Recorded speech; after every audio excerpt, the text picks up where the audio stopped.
Baik, ini saya lanjutkan kembali yang terputus. Bung Ges tadi ingin menanggapi, jangan berasumsi Bung Faisal ya, jangan melempar isu-isu sensitif yang bisa berbahaya di ruang publik. Bang Ges, perlu saya luruskan. Saya luruskan dulu biar dialog ini fokus. Anda kepanjangan, saya nggak kebagian, kecuali kalau dikasih 2 jam.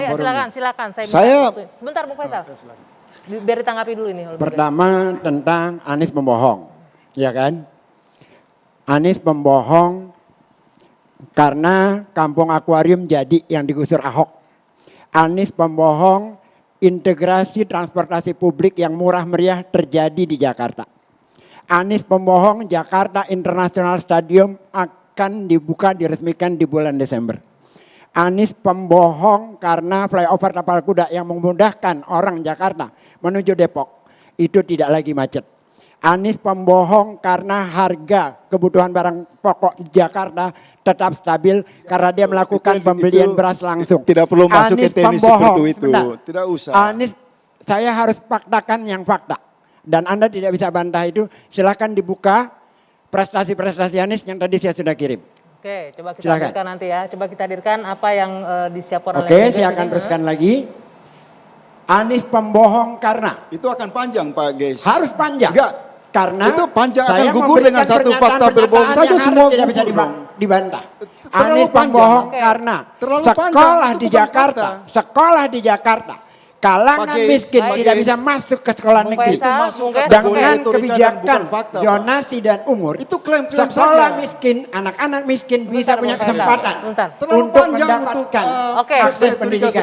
Cukup sampai situ ya. Saya memberikan contoh yang langsung saya lakukan. Contoh-contoh itu tidak perlu muncul di sini, buang waktu Pak Ges. Ini contoh dan kita fakta, masuk saja beberapa contoh yang substansi saja. Anda mengatakan politik identitas dari mana contohnya? Apa?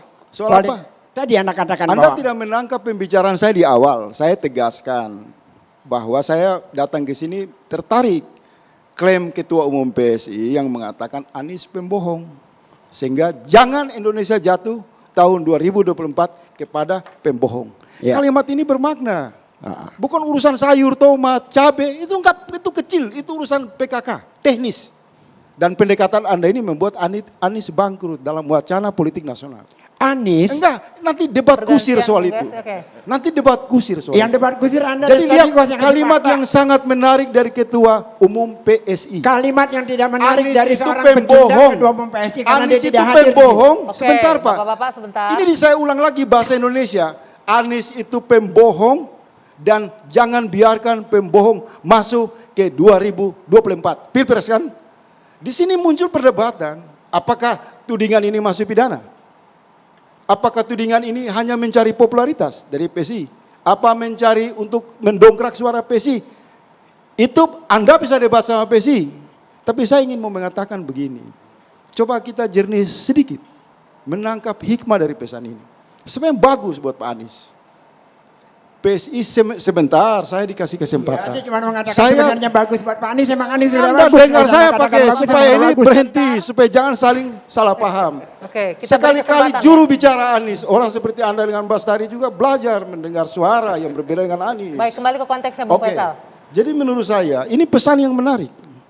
Ada kekhawatiran bahwa kalau 2024 muncul pembohong memimpin republik ini, maka PSI akan menolak. Sebenarnya bukan untuk Anies saja. Bisa juga untuk yang lain.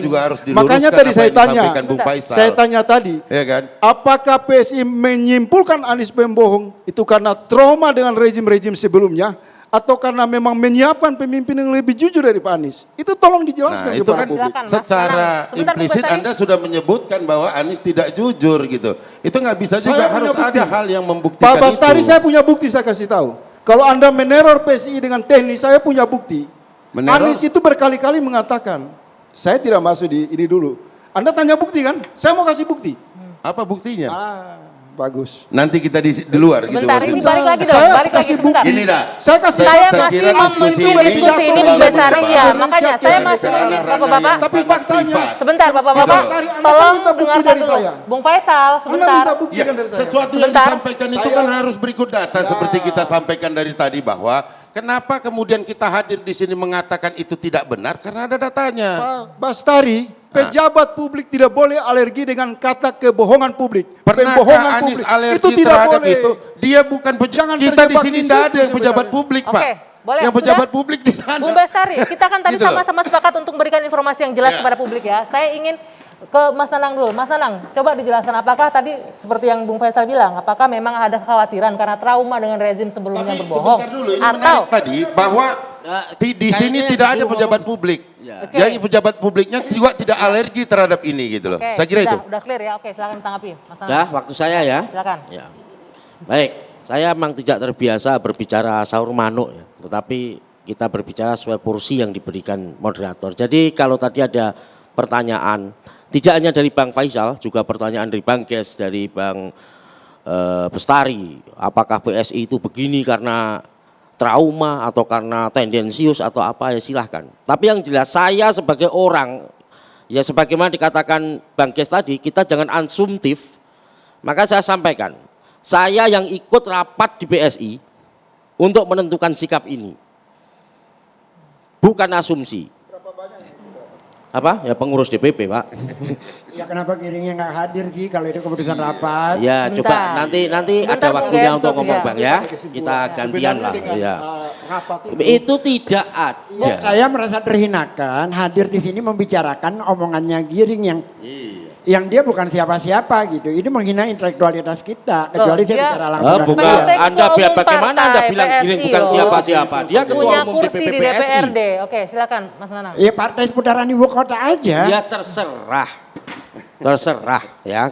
Saya tidak ingin terpancing ke hal-hal yang remeh gitu ya. Orang yang memancing kok. Iya.